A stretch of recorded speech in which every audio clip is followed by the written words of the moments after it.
Assalamu alaikum rahmatullahi wa barakatuh.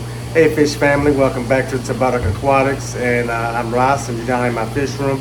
This is going to be just a quick video, just a couple of pointers. I'm about to start a water change on this big tank right here. Actually, I'm about to do water changes on all of these tanks, and it's late in the evening, but I'm going to show you how a little trick to make your water changes faster when you have big tanks.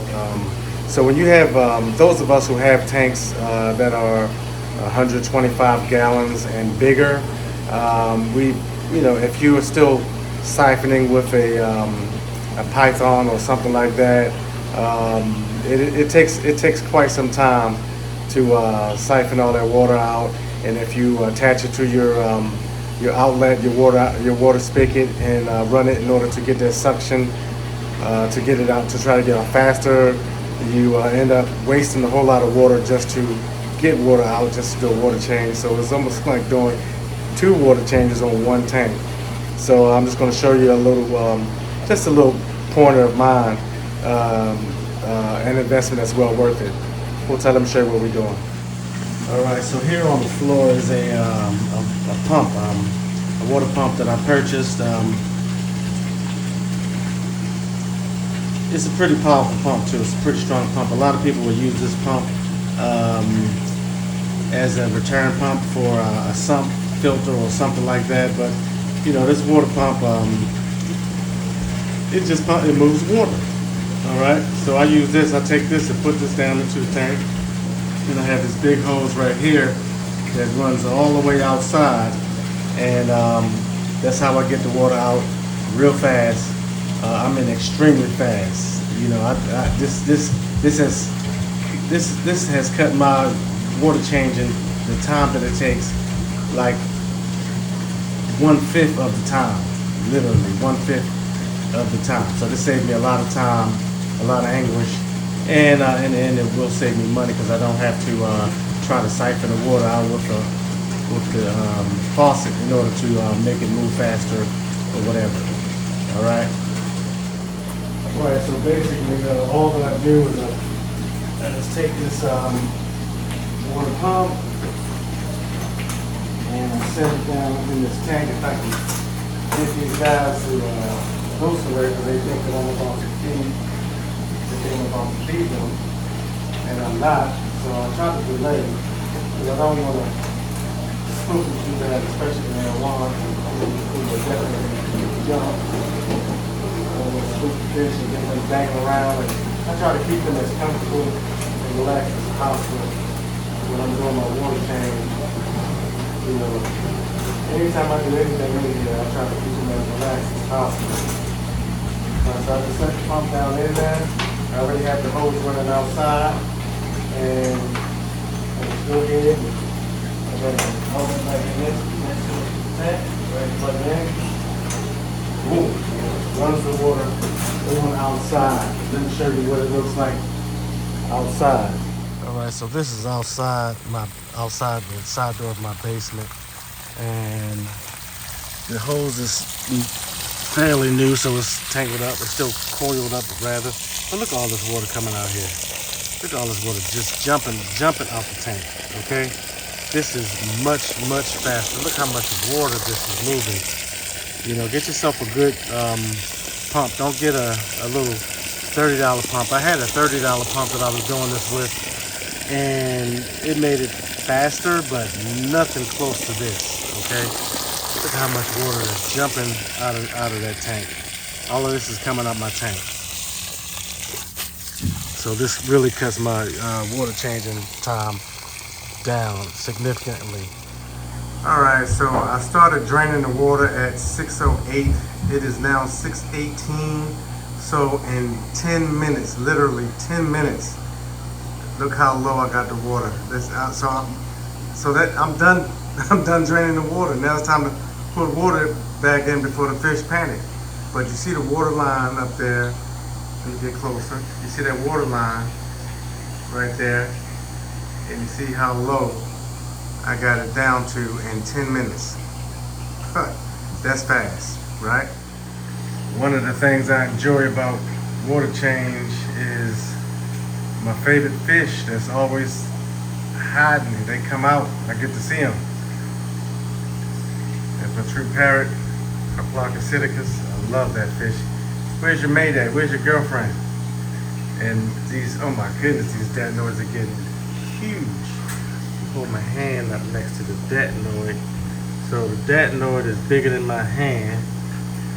I'm trying to get you to see it real good. Go ahead, datnoid. Where's the other one at? These datnoids are getting humongous. Of course, you already know my wide bar silver dollars are humongous. Look at these datnoids. Oh my God, look at that. Look at this. My hand next to this fish.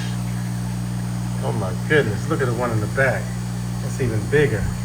Come on up here and show off so I can see y'all.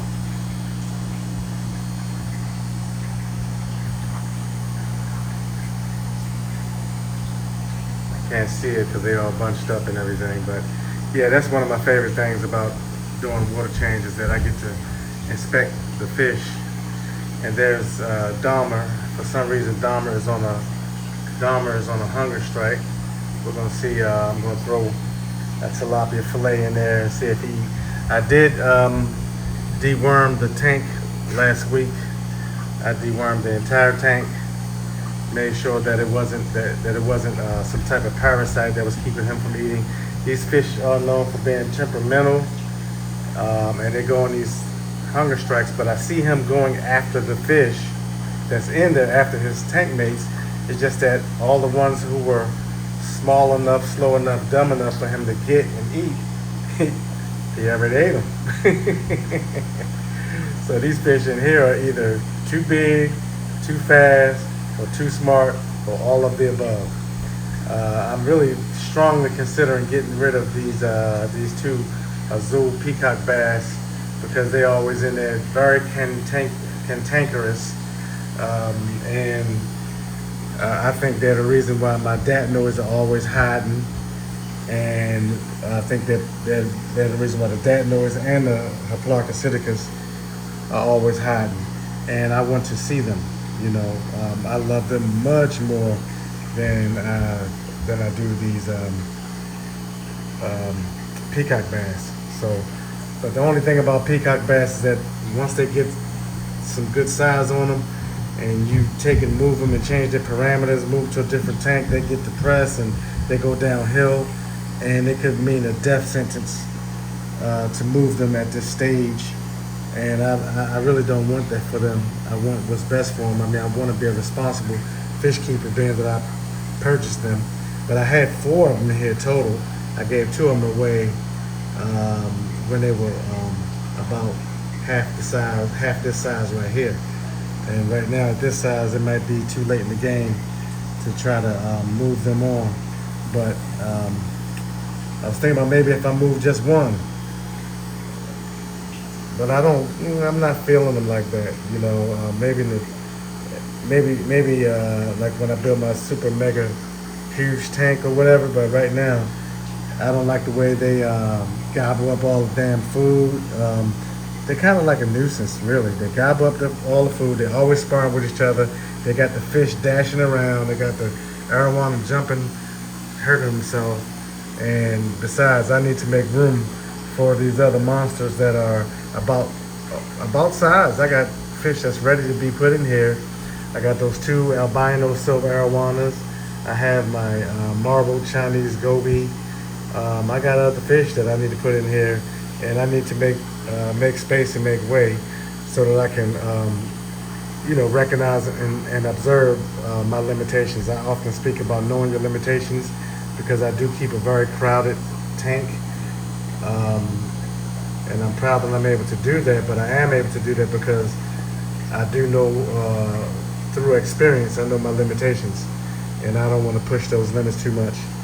So I think I'm going to have to go ahead and move these 2 peacock bass and this veil-tailed Oscar. I think I'm going to move the 3 of them out of here. The veil-tailed Oscar didn't do anything wrong. It's just that somebody got to be the sacrificial lamb. and I love him. He's the least loved as far as compared to the rest of the fish I got in here. Sorry about that Oscar. And this Oscar is an OG, one of the very first fish that I got. But sorry, I love the Jaguars more. I can look at so many fish in here I love more than this Oscar. Whoa, come on. Oh, see, there go Dahmer. I had to back up. I ain't want to, I'm thinking, I forgot I got a lid on there.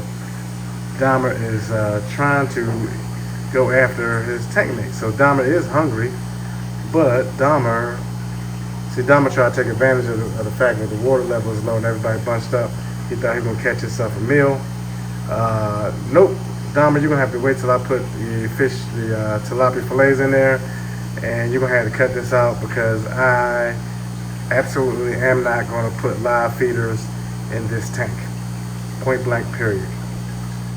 Rare sighting of the Hey Gil, Gil's Fish Room, Australia. Hey Gil, there go the true parrots, mate. This is the male, and you can clearly see the difference in them now. But look at that dorsal. Look at that dorsal fin. Look at the point. It's pointed at the end versus the female, who of course is not as robust in body, but you see that fin is kind of rounded at the tip. Not pointed, but rounded. See, here's pointed.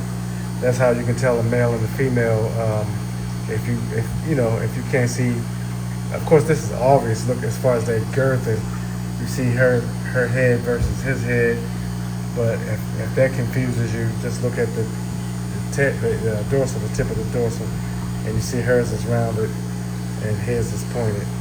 But these two, I'm going to pull them out as well, because I need to put them in a situation where they can go ahead and spawn, because I think it's depressing for them because they're suppressing their nature. They really want to spawn, I can tell. They've attempted to spawn several times, but with all these killers and predators in here, who knows what happened to the babies, or the eggs for that matter. So anyway, y'all, it is now 6:38, which is, it's been 20 minutes. It's been since 6:18, so it's been 20 minutes. So I drained the tank in 10 minutes, right? And here it is. It's been 20 minutes that I've been refilling this tank, and I got another 20-25 minutes to go. Honestly, it's about halfway full. So I think you get the gist of it. I'm not going to drag this video on. I just want to show you guys. That's one of the things that I do to drain the tank real fast when you have big tanks and not a whole lot of time. I do have another smaller pump that I could be using to drain these other tanks in here to do my water changes, but I'm not going to rush it because quite honestly, that pump is specifically designated to refill my discus tank, and that's what I use it for. I don't want to abuse that tank because discus and ultims and so forth are very sensitive fish. So that's going to be one of the lessons that I learned, is to have your own equipment for specifically designated for those type of fish, so you don't have any chance of cross-contamination and so forth like that.